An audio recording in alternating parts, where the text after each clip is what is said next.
Jadi saya tidak heran kalau Heri Pras berbicara seperti itu, apalagi seringkali menggunakan reaction video dari kelompok Salafi Wahabi. Saya tidak heran dengan Heri Pras ketika membahas rokok itu haram dikarenakan rujukannya kepada Khomer. Rokok teman-teman sama dengan rokok. Bagaimana fatwa rokok? Nah, sedangkan pada zaman Nabi tidak ada rokok. Begitu. Jadi bagaimana cara menghukumi rokok itu? Ya kembalikan lagi kepada hukum khomer. Hukum khomer bagaimana dulu? Begini begitu. Karena menyebabkan banyak mudarat akhirnya diharamkan. Sama kan? Assalamualaikum warahmatullahi wabarakatuh. Dari apa yang telah disampaikan oleh Heri Pras ini berkali-kali, memang Heri Pras tidak tahu masalah konteks yang memang berkaitan dengan masalah kajian-kajian agama ya. Dan apalagi yang sangat mengejutkan ketika membahas hukum rokok itu haram sebagaimana khomer ya. Jadi menurut Heri Pras, bagaimana kita untuk menghukumi rokok itu, ya kita kembalikan kepada khomer. Itu satu kesimpulan dari Heri Pras. Ketika orang merokok, ya pasti dosa besar lah, harus tobat lah. Karena kalau kita tinjau masalah al-ahkam yata'allaku bil khamri, al-hukmu yata'allaku bil khamri, kalau kita berkaca atau kita melihat bagaimana konsep hukum khomer yang diharamkan, maka secara positif perokok itu ya dosa besar, harus bertaubat. Ini kan merupakan satu fatwa yang sangat mengejutkan dan fatwa aneh. Kok hukum rokok itu kita samakan dengan hukum khomer? Dari sisi manakah Heri Pras menyamakan antara hukum rokok dan khomer? Ini orang ini kok seringkali bahas agama, kok seringkali bahas hukum yang berkaitan dengan kajian-kajian agama. Ya, saya akui lah, karena Heri Pras ini tidak paham dan juga tidak begitu memahami apa yang memang harus disampaikan sebagaimana kajian-kajian kitab. Ya, bisanya Heri Pras itu ya mengambil atau menyampaikan apa yang menjadi pendapat para ulama, khususnya di kalangan Salafi Wahabi.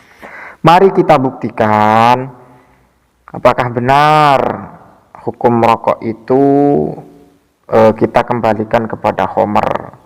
Khomer jelas maktuun minad dini bidarurah, seperti itu ya, atau maklumun minad dini bidarurah, bahwa yang namanya khomer itu sudah haram menurut agama. Tapi sebelumnya kita simak dulu apa yang disampaikan Heri Pras. Rokok teman-teman sama dengan rokok. Bagaimana fatwa rokok? Nah, sedangkan pada zaman Nabi tidak ada rokok. Begitu. Jadi bagaimana cara menghukumi rokok itu? Ya kembalikan lagi kepada hukum khomer. Hukum khomer bagaimana dulu? Begini begitu. Karena menyebabkan banyak mudarat akhirnya diharamkan. Sama kan? Sahabat yang dimuliakan Allah, mari kita buktikan ya mencela-mencelanya Heri Pras dan juga kebodohan Heri Pras tentang masalah hukum rokok dikembalikan kepada hukum khomer ya. Tak perlu saya membahas bagaimana hukum rokok, kiranya referensinya banyak ya, disampaikan para ulama, khususnya dalam kitab fikih itu. Dalam kitab fikih itu biasanya digubris dalam konteks atau jual beli ya, muamalah ya. Karena di situ banyak dari para ulama menyebutkan bahwa dalam masalah kajian rokok itu ya diselipkan dalam pembahasan bai'u mala manfaat fihi, bisa dicek sendiri. Tapi saya ingin membahas bagaimana konsep hukum yang memang menjadi poin pokok pada kesempatan kali ini, karena Heri Pras sudah menyatakan bahwa kalau kita menghukumi rokok itu harus kembali kepada hukum khomer. Walhasil kalau rokok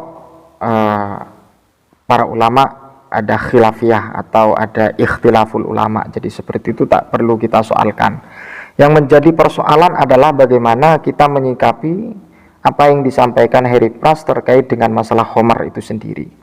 Dalam kitab Al-Fiqhu Al-Islami wa Adillatuhu, karya dari Syekh Wahbah Zuhaili ya, bahwa di sini ada satu redaksi Al-Mabahasus Salisu Ahkamul Khamri. Pembahasan yang ketiga adalah hukum-hukum yang berkaitan dengan khamr. Yata'allaku bil khamri al-ahkamu at-taliyati. Jadi yang namanya khamr itu ada beberapa hukum yang berkaitan dengan khamr sebagaimana berikut. Yahrumu syurbu qaliliha wa katsiriha.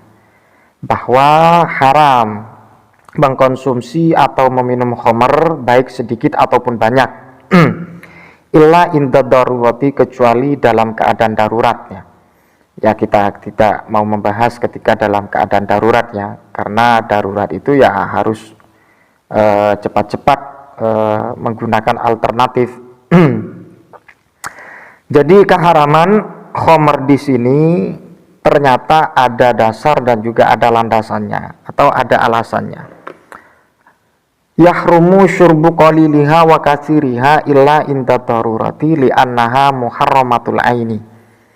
Jadi keharaman mengkonsumsi khamr baik sedikit ataupun banyak dikarenakan khamr itu sendiri dari sisi zatiyahnya itu sudah haram, atau bahasa dari fikih Islami ini adalah muharramatul aini. Jadi kita kontekstualkan dengan rokok kiranya sangat jauh Pak ya. Rokok itu tidak ada para ulama yang mengatakan bahwa min haitsu zatiyati rokok itu haram, tidak ada. Li'annaha muharramatul aini. Karena yang namanya rokok itu diharamkan dari sisi zatiyahnya sudah haram. Apalagi kita mengkonsumsi, otomatis kan ada kaitan hukum. Zatiyahnya sudah haram, apalagi kita konsumsi ya, terkecuali dalam keadaan darurat. Siapa yang mau membahas dalam keadaan darurat? Qala Allah Ta'ala innamal khamru wal maisir wal ansab wal azlamu rijsun min amali syaitan. Jadi referensi atau dalil keharaman khamr itu sudah qat'i, sudah jelas, tidak bisa untuk diganggu gugat. Bahwa keharaman khamr itu bidalilin qat'iyyin, dengan dalil qat'i. Jadi innamal khamru wal maisir wal ansab wal azlamu rijzun min amali syaitan. Jadi para ulama memberikan satu redaksi yang seperti ini, bahwa hukum khamr itu sudah jelas-jelas haram karena ditinjau, di antara yang ditinjau adalah min haitsu zatiyahnya, dari zat khamr itu sendiri sudah diharamkan karena termasuk rijs ya. Fa wasafaha al-haqqu ta'ala bikauniha rijsan. Apalagi Allah Ta'ala itu menyinggung keharaman khamr itu termasuk daripada rijis, hal yang kotor, atau bahasa para ulama yang lain itu dikatakan najis atau bagaimana, bisa dicek sendiri seperti itu. Fayadullu ala annaha muharramatun fi nafsiha. Dengan ayat ini menunjukkan atau ada dilalah keharamannya fi nafsiha, dari zatiyahnya khamr itu sudah haram. Jadi kalau Harry Pras mengatakan bahwa kita menghukumi rokok harus dikembalikan kepada khamr itu ya termasuk kecerobohan Harry Pras yang tidak tahu tentang masalah kajian kitab, tidak paham dengan kajian-kajian yang pernah disampaikan oleh para ulama. Jadi saya tidak heran kalau Harry Pras berbicara seperti itu, apalagi seringkali menggunakan reaction video dari kelompok Salafi Wahabi. Saya tidak heran dengan Harry Pras ketika membahas rokok itu haram dikarenakan rujukannya kepada khamr. Sahabat yang dimuliakan Allah Subhanahu wa taala, mudah-mudahan bermanfaat. Wa akhiran, assalamualaikum warahmatullahi wabarakatuh.